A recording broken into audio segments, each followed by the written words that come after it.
Ciao guys and welcome back. In today's video we will have a look at the Obsbot Talent, which combines the encoder, switcher, recorder, monitor and controller in one device. So this is basically an all-in-one multicam streaming and production studio. As you can see, I'm testing the Obsbot Talent with Obsbot cameras and webcam, but you can also use it with other cameras you already own. For example, I also tested with the Lumix S1, S5, and it's working pretty well with all those cameras that have HDMI out. The advantage of using Obsbot cameras with this Talent is that you can control the cameras on the screen. For example, in this case I'm testing the webcam because it's the only one connected with the USB port. And as you can see here, I can control the volume level of the device, but I can also control the PTZ controls.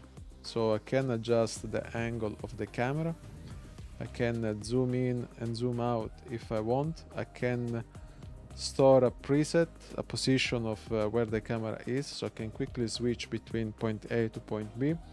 Can do autofocus, and I can also enable the AI human tracking. And in case you don't plan to use an NDI connection system for your Obsbot Tail Air and you want to use the cameras just with the HDMI port, my suggestion is to also get the remote controller, because with this controller you can easily change and move the cameras around to find the perfect angle or to enable the auto tracking remotely. But in case you don't want to buy the remote, you can always control the cameras remotely with the Obsbot Start app that I used and reviewed in the past videos. Personally, I prefer to use the remote controller because it is much easier to switch between a camera and another, while with the smartphone you will have to switch between the Bluetooth connection from a camera to another, and that can take a couple of seconds before you're able to do so. Now let's talk about the Obsbot Talent. First of all, I want to talk about the build quality. It has a very solid feeling, it's made out of aluminum and it has a lot of useful ports. On one side of the panel we can find the on-off switch, an input USB-A port and 3.5mm headphones and microphone input. On the bottom part we can find an Ethernet port, a 1/4-inch mounting option, SD card input, USB-C out and the power input port. On the other side you can find 2 HDMI input and 1 USB-A input. On the rear side we can find 2 slots for Sony NPF batteries plus a ventilation system. And on the same NPF battery slot you can fit 2 metallic supports that are included in the package that will support the monitor without the need of buying a mini tripod.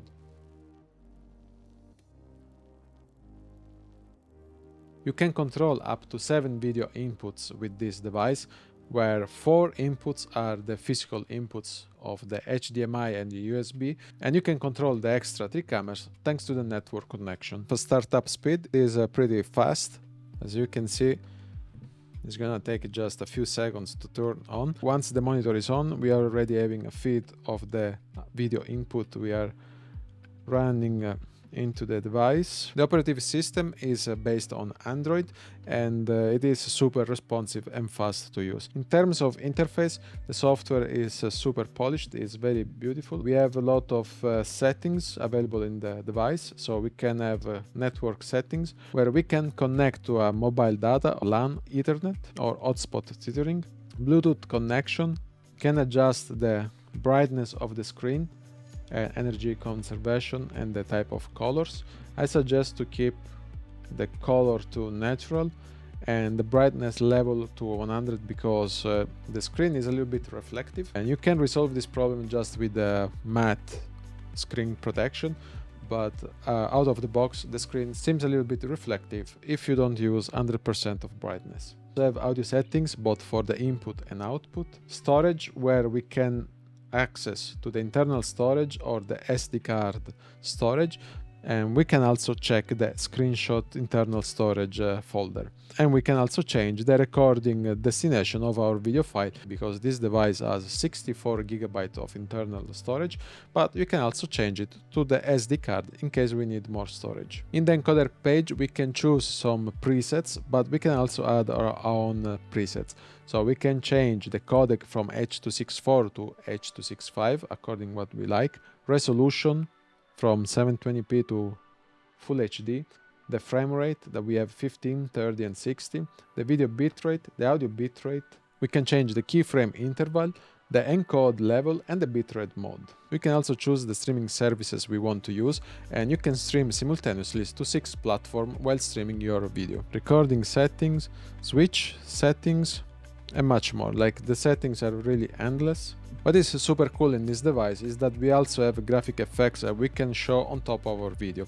For example, we can show a scoreboard, but we can add much more. For example, we can add the titles, lower third, animation, digital clock, analog clock, bullet list, social medias, logo, scoreboard that is already there, timer, stopwatch, web page, but also custom. So you can import some files that you want to show on top of your video. Another few useful information about the Talent are that you can control other brands of PTZ cameras thanks to the NDI and the VSCA protocols. So you are not limited in using Obsbot cameras, but for an easier workflow, I suggest using Obsbot cameras. In case you are planning to film a live streaming production outdoor and you are afraid you cannot use these cameras with a proper shutter angle to keep the motion blur nice and looking more professional, with the Obsbot Talent you can attach magnetically ND filters that will help during very bright days. And if you need maximum portability, you can power it with 2 of these big batteries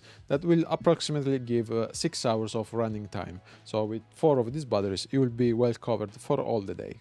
The only downside I see in this device is about the playback of the files recorded on the SD card or the internal memory that don't look that smooth. They have a little bit of a jitter look, and maybe that's something that they will improve in a firmware update. So if there is going to be a firmware update that will resolve this minor problem, I will write down an update in the description of the video. The video has a good amount of motion cadence on the monitor, on the USB-C out and on the streaming platform. If the image quality is very important for you, you can avoid this little problem recording internally in one of the Obsbot Talent that have pretty good image quality.